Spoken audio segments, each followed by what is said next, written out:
Today I'm trying to recreate this look I got from the Instagram page of stylist Jay Bolin. And this is Latoya Luckett, and she is wearing this amazing plaid dress. And I'm going to take 3 shirts and try to duplicate it. I thrifted all 3 of these shirts together, and I tried to look for colors that I like and that I thought went together. But also I was looking for the biggest shirts I could find, because already I know that I don't have enough fabric to make this shirt dress as full as the one as she is wearing. But I'm going to work with what I have and we'll just see what happens. I start by going straight up the side seam, underneath the arm, and then straight across the top of that pocket. The plaid makes for a great guide for cutting straight across.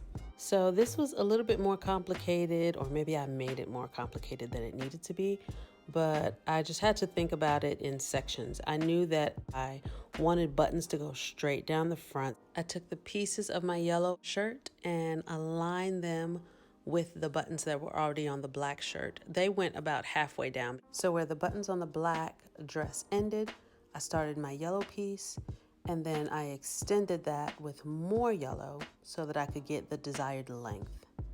And yes, I am still wearing the shirt while I am pinning stuff to the shirt. I just got tired of taking it on and off. So now I'm gonna sit down and start sewing all of the yellow pieces on. The hardest thing about this was getting everything to lay flat, especially because I had the extra layer of black underneath. There were several times where I caught the black and had to go back and pick it out and start over. If you try this, I would recommend thrifting a shirt or using a shirt you have already and then going to the fabric store to buy coordinating fabric. And then you can just add buttons down the front. That would have been so much easier, but I wasn't thinking that when I was in the thrift store. So I'm laying everything out. I'm trying to get everything to lay out flat. The black shirt fit me, but I could use an extra couple of inches. So I'm laying it out to see if the yellow, the side seam of the yellow, if it extends past the side seam of the black. That'll let me know, is it going to be a little bit bigger like I want it to, or is it going to be like just my size? And so it did go a little bit further, like maybe an inch. And so that is going to be very helpful as far as fit goes. I was thinking, and I actually did sew this down the side seam. I don't know why. I later went back and ripped that out because it did not make sense. Then everything I did with the yellow shirt, I went through the same steps with the orange.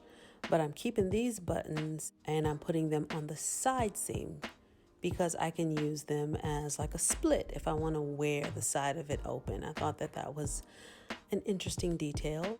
So yes, same steps, same process. What I did was I just kind of staggered the heights. You can see that on the front of Latoya's dress.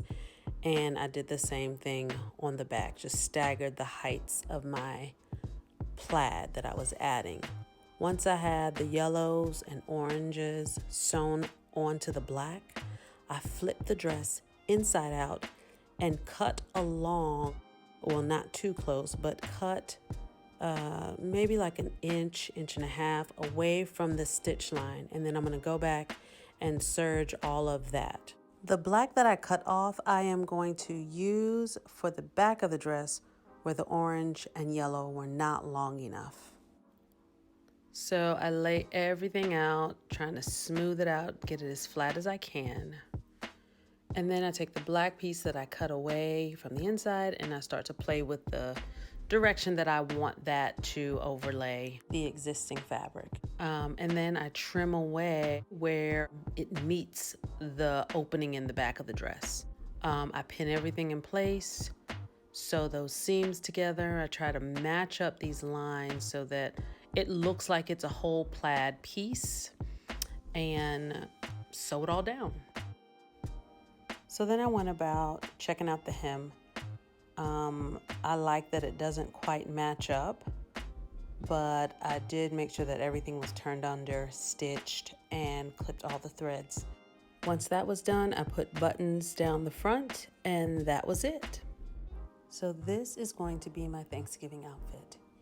It feels very comfortable. I can eat in this. I can sit on the floor and play with the kids and all the things that you do on Thanksgiving. I need more of this in my wardrobe, something that is casual, but not over the top. It feels very special and unique, but I don't feel like too dressed up for the day. I could wear this to sew in, or I could wear it to run errands, or I would even wear it to church. I hope you like this video. Thank you for watching. Please tune in next week to see which outfit did not make the cut.